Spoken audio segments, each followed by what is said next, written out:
Based on that old Napoleon saying about not messing with your enemy when they're screwing up, China's had every reason to just kick back and do nothing while Trump was out there pushing away allies and freaking out the markets. I mean, some folks in China were even tossing around this meme they said came from Xi Jinping. Chill out, you'll win. At first, it made sense for China to just watch, as Trump's attacks on global trade made everyone else see the US as a mess and China as this calm, modern, dependable place. But China didn't just sit there. They saw this trade war coming, probably better than they did for Trump's first go-around, and decided if Trump slapped them with those big tariffs he was talking about, they'd hit back hard. And when he did, China came out swinging with a bigger, faster counterattack than anyone expected, jacking up their tariffs from 34% to 84%. They said it was only fair to push back like that after what Trump started. Even now, with hardly any open channels to talk to Washington, China's saying they didn't want this fight. They got dragged into it because Trump came out swinging so hard. By taking their case to the World Trade Organization, they're trying to show they're the ones sticking up for fair, rule-based trade. I mean, why would China want a trade war anyway? Trump's first tariffs were supposed to knock off as much as 2.4 points from their economic growth. By April 9th, it was all-out chaos. Both sides were throwing everything they had at each other, like some reckless, destroy-everything showdown. China's tariffs on the US were up to 84%, and the US was hitting back even harder at an insane 125%. At those levels, trade between the two biggest economies in the world was pretty much dead, and it's looking like a total split is starting to happen. The WTO put out a warning saying this back and forth between the world's top two economies, which handle about 3% of global trade, could seriously mess up the whole world's economic picture. China's been trying to play the innocent victim in all this, but Trump's thrown a curveball by dialing back tariffs on most other countries to just 10% for 90 days. That move's left China looking like the main target of the US's trade wars. What started as Trump going after the whole global trade system, something that looked like it'd tank the US bond market, tick off allies in Europe and Asia, and hit developing countries hard, has now turned into a laser-focused attack on China. Trump's team tried to spin this pullback by claiming isolating China was the big plan from the start. They said the tariff suspension came because a bunch of countries were eager to cut new trade deals that'd be great for the US. Plus, those talks would supposedly give the US a chance to push other countries not to act as middlemen for Chinese exports. But Trump kind of blew up that idea of some genius strategy when he let slip that the bond markets were getting a little jumpy. By backing off under all that pressure, he's probably landed in a better spot than he started with, one he could have gone for right from the beginning if he'd played it smarter. Trump's critics aren't giving him any props. They're slamming him for putting the global economy at risk just to chase some fantasy of bringing back a 19th century American factory boom. They're like, what investor's gonna pour big money into a US plant when its future hinges on a president who treats tariffs like a political toy, firing them off on social media whenever he feels like it? On top of that, this huge tariff wall between the world's two biggest economies is still there, and it's not something that can last forever. The US relies on China for 73% of its smartphones, 78% of its laptops, and 87% of its gaming consoles. Good luck cutting that off overnight.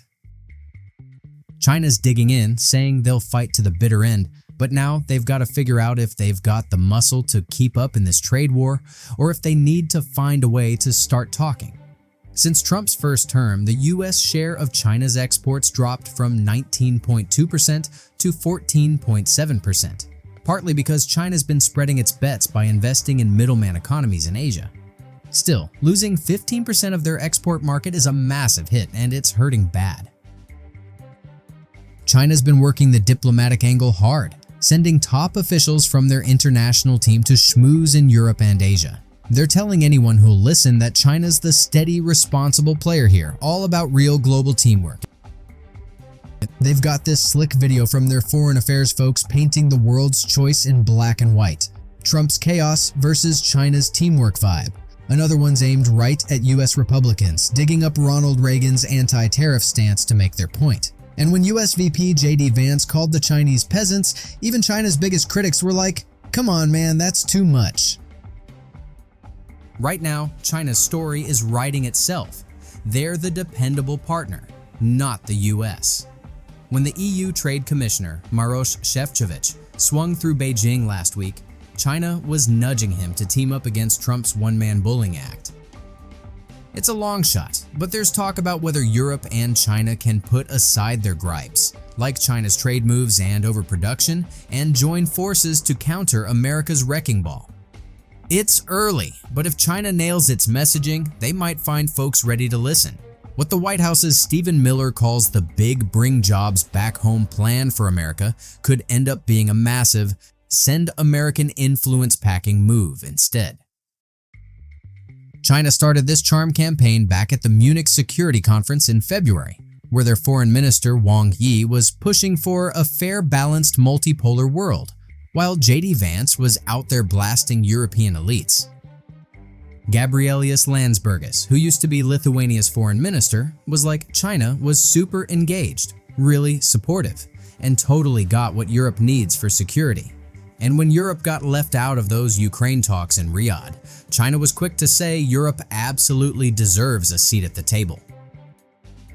They're hitting all the right chords, especially for the parts of Europe that are seriously freaking out. It's like they're playing this clever low-key game, kind of like what Henry Kissinger pulled off with the Soviet Union and China back in the 70s. Will it work? I'm not so sure. Lately, Spain and France have been cozying up to Beijing. Spain's Prime Minister Pedro Sánchez is in China for his third trip in 2 years, pushing for tighter trade links to lean less on the US. He's also trying to lock in some big Chinese cash for Spain's electric car and battery businesses. This week, Ursula von der Leyen, the head of the European Commission, had her first chat with China's Premier Li Qiang since kicking off her second term back in December. They both stood up for free trade and agreed to hold a European Union-China summit in July, though nobody's sure if Xi Jinping will show up. There's only so far this new Europe-China vibe can go though, and part of that's on China for not budging. Their soft stance on Russia over Ukraine is a massive roadblock. The EU's been watching how China handles Ukraine like it's a big test of whether they're legit as a global player. Josep Borrell, the EU's former foreign affairs chief, put it bluntly: China can't act like it's a major power while turning a blind eye or plugging its ears to a war that's awkward for them. When France's Foreign Minister Jean-Noël Barrot swung by Beijing on March 29th, he couldn't get China to back off their support for Moscow. Chinese officials talk a good game about respecting borders and the UN Charter, but when it comes down to it, they're not doing anything to stop Russia from stomping all over those rules. This trade war between the US and China has turned into a full-on slugfest, and it's shaking things up big time. We've got China hitting the US with 84% tariffs, and the US firing back with a jaw-dropping 125%. It's like they're trying to wipe out trade between the two biggest economies on the planet, and the WTO's out here waving a red flag, saying this could tank the whole global economy. China's been trying to play it smart, acting like the grown-up in the room, taking their case to the WTO, saying they're all about fair trade, and pointing fingers at Trump for starting this mess. At the same time, they're working overtime to charm Europe and Asia, sending big-shot officials to talk up how steady and reliable China is compared to the US's wildcard vibe. But then Trump pulls this curveball, dialing back tariffs on pretty much everyone else to just 10% for a bit, which flips the script. Suddenly, China's not just one of many getting hit. They're the main target, standing out like a sore thumb. It's got people wondering if this was Trump's plan all along or if he's just scrambling because the markets got shaky. Either way, it puts China in a tough spot.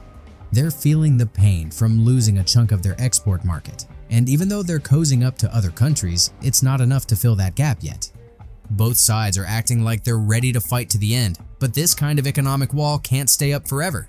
Not when so much of what we use, from phones to laptops, depends on these two playing nice. China's betting on looking like the reasonable one to win over allies, while Trump's pushing hard for this bring jobs home dream.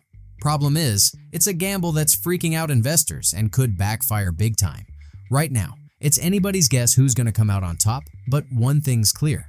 The longer this goes on, the more everyone's going to feel the hurt. The world's just stuck watching, hoping someone figures out how to cool this down before it blows up even more. Thank you for watching our YouTube channel, Typographic Man. Please do subscribe for more content.